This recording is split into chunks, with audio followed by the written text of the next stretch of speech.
கர்த்தர் நல்லவர், அவர் கிருபை என்றும் உள்ளது.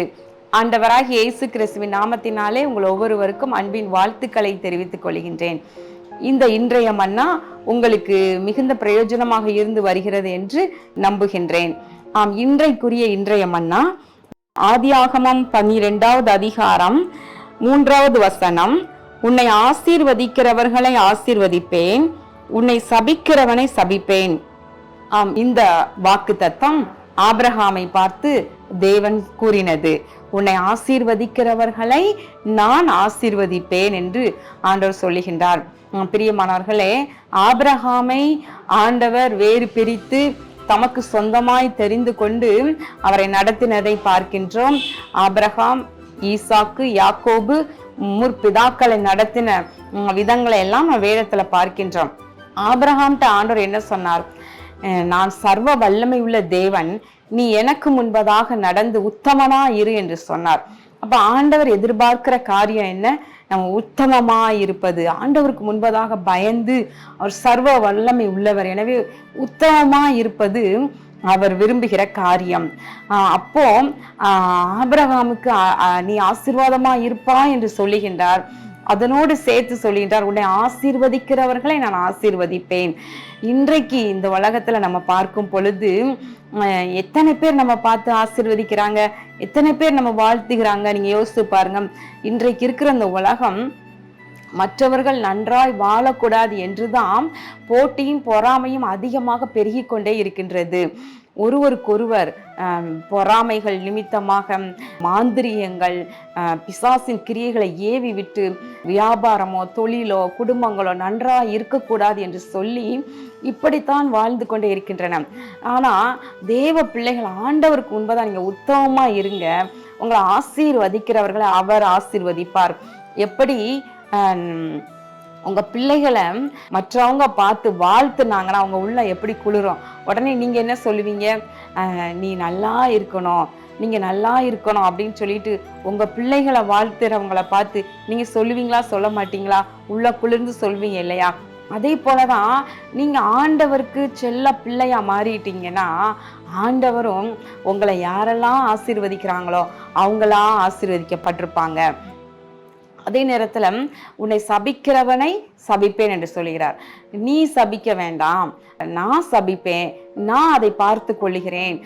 உன்னை சபிக்கிறவங்களை நீ விற்று நான் பார்த்து கொள்கிறேன் என்று ஆண்டவர் சொல்லுகின்றார். இயேசு மகாராஜாவும் இப்படிதான் சொல்றாரு, உங்களை சபிக்கிறவர்களை நீங்க ஆசீர்வதிங்க, உங்களை நிந்திக்கிறவர்களுக்காக நீங்க ஜெபம் பண்ணுங்க அப்படின்னு சொல்றாரு. இப்ப நம்ம என்ன செய்யணுமா? நம்மளை சபிக்கிறவர்களுக்காக, நம்மளை துன்பப்படுத்தி நிந்திக்கிறவங்களுக்காக நம்ம ஜெபம்தான் பண்ணணும்.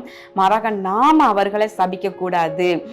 கர்த்தர் நம்மை ஆசீர்வதிக்கிறவர்களை அவர் ஆசீர்வதிப்பார். பிலேயாமை பார்க்கின்றோம். பிலேயாம் என்கிற தீர்க்கதரிசி இஸ்ரவேல் மக்களை பார்த்து சபிக்கும்படியாக பாலாக் என்ற ராஜா கூலி பொருத்தி அழைத்து சபிக்க சொல்லி கூப்பிட்டு வந்ததை நம்ம பார்க்கின்றோம். அந்த ராஜா இந்த ஜனத்தை சபிச்சா அவங்க பலவீனம் ஆயிருவாங்க, அப்ப நம்ம எளிதில் ஜெயிச்சிடலாம் அப்படின்னு சொல்லி பிளான் பண்ணி பிலேயாம் என்ற தீர்க்கதரிசியை விதம் சபிக்க சொல்லி கூப்பிடுறாரு. ஆனா தேவனோ அவரை சபிக்க விடல. ஏன்னா அவர் சொல்றாரு, இவர்கள் ஆசீர்வதிக்கப்பட்ட ஜனம், இவர்கள் ஆசீர்வதிக்கப்பட்ட ஜனம், எனவே நான் சொல்ற வார்த்தையை தான் நீ சொல்லணும் அவங்களுக்கு அப்படின்னு சொல்லிட்டு அந்த பிலேயாம் என்கிற தீர்க்கதரிசியின் வாயில கர்த்தர் ஆசீர்வாதமான வார்த்தைகளையே வைக்கின்றார். நம்ம என்னாகமத்துல இதை பார்க்கலாம். ஆனாலும் கூட அந்த பிலேயாம் தீர்க்கதரிசி இஸ்ரவேல் மக்களை சபிப்பதற்கு துணிகரம் கொண்டு வந்ததினால அவரோட பின் நாட்கள் அவருடைய முடிவை பார்க்கிறோம். அது பரிதாபமா இருப்பதை நம்ம பார்த்து வேதனைப்படலாம். பிரியமானவர்களே, நீங்க கர்த்தருக்கு உத்தமமா இருங்க. சிநேகிதனாகி ஆபிரகாம் என்று எழுதப்பட்டிருக்கிறது. அப்ப பாருங்களேன், ஃப்ரெண்டு மாதிரி ஆண்டவர் ஆபிரகாமோட பழகி இருக்கிறார்.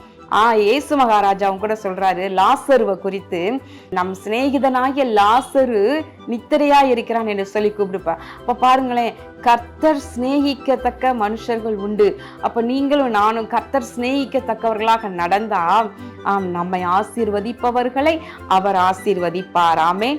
இந்த நாள், இன்றைய மன்னா உங்களுக்கு ஆசீர்வாதமாய் இருப்பதாக. ஜெபம் பண்ணுவோமா?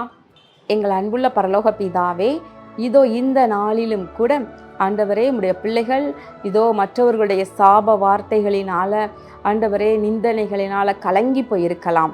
ஆனால் கர்த்தருக்கு முன்பதாக உத்தமமாய் வாழும் பொழுது அவர் கொடுக்கிற வாக்குத்தத்தம், உன்னை ஆசீர்வதிக்கிறவர்களை நான் ஆசீர்வதிப்பேன், உன்னை சபிக்கிறவனை நான் சபிப்பேன் என்று சொல்லியிருக்கின்றார். எனவே உம்முடைய பிள்ளைகளுக்கு ஆண்டவரே நீர் அரணும் கோட்டையுமாயிருப்பீராக, ஆசீர்வதிப்பீராக. இயேசு கிறிஸ்துவின் நாமத்தினாலே வேண்டிக் கொள்கிறேன் நல்ல பிதாவே, ஆமேன். கர்த்தர் உங்களை ஆசீர்வதிப்பாராக. ஆமேன்.